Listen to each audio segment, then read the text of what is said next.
काँग्रेसचे ज्येष्ठ नेते हुसेन दलवाई यांना पोलिसांनी ताब्यात घेतल्याचं समजतंय। नाशिक पोलिसांनी हुसेन दलवाई यांना ताब्यात घेतलेलं आहे। नाशिकच्या काठे गल्लीतील दर्ग्याला भेट देण्यासाठी आले असता त्यांना ताब्यात घेण्यात आलाय। कायदा आणि सुव्यवस्थेचा प्रश्न निर्माण होऊ नये म्हणून पोलिसांनी ही कारवाई केलेली आहे। काँग्रेसचे ज्येष्ठ नेते हुसेन दलवाई यांना पोलिसांनी नाशिकमध्ये ताब्यात घेतलं आणि त्याच दरम्यानची आपण हे दृश्य बघतोय। नाशिकच्या काठे गल्लीतील दर्ग्याला भेट देण्यासाठी हुसेन दलवाई आलेले होते। त्याच दरम्यानच त्यांना पोलिसांनी ताब्यात घेतल्याचं या दृश्यांच्या माध्यमातून आपण बघू शकतोय।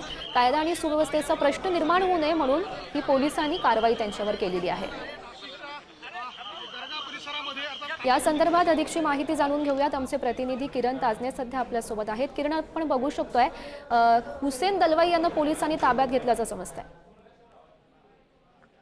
गौरी, खरं तर या सगळ्या दरम्यान जर बघितलं तर काही दिवसांपूर्वी नाशिक महानगरपालिकेनं काटेगल्ली परिसरामध्ये असलेल्या जो अनधिकृत दर्गा होता त्या ठिकाणी कारवाई केलेली होती आणि या सगळ्या कारवाईच्या पार्श्वभूमीवर आजच्या दिवशी हुसेन दलवाई नाशिकमध्ये आलेले होते। त्यांनी अनेक मुस्लिम तरुणांशी नागरिकांशी संवाद देखील साधला आणि या सगळ्यानंतर ते ज्या ठिकाणी सातपीर दर्गा होता त्या ठिकाणी कारवाई करण्यात आलेली होती त्या ठिकाणी पाहणीसाठी गेलेले होते। तत्पूर्वी त्यांनी नाशिक पोलीस आयुक्तालयामध्ये देखील जाऊन वरिष्ठ अधिकाऱ्यांची भेट घेतलेली होती। अशा सगळ्या परिस्थितीच्या दरम्यान कायदा सुव्यवस्थेचा प्रश्न निर्माण होऊ नये यासाठी नाशिक पोलिसांनी त्यांना ताब्यात घेतलेलं आहे। गंगापूर पोलीस ठाण्यामध्ये त्यांना आणण्यात आलेलं आहे आणि या सगळ्या दरम्यान आता त्यांच्यावर या संपूर्ण कारवाई केली जाणार आहे। त्यांची खरं तर सकाळच्या वेळेला नाशिक पोलिसांनी समजूत काढण्याचा प्रयत्न केलेला होता।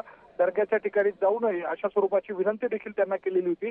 मात्र दलवाई आपल्या भूमिकेवर ठाम होते आणि त्यानंतर ते काही वेळापूर्वी सातपीर दर्गा या ठिकाणी जात असताना पोलिसांनी त्यांना ताब्यात घेतलेलं आहे। गौरी, नक्कीच किरण, धन्यवाद दिलेल्या सविस्तर माहितीसाठी।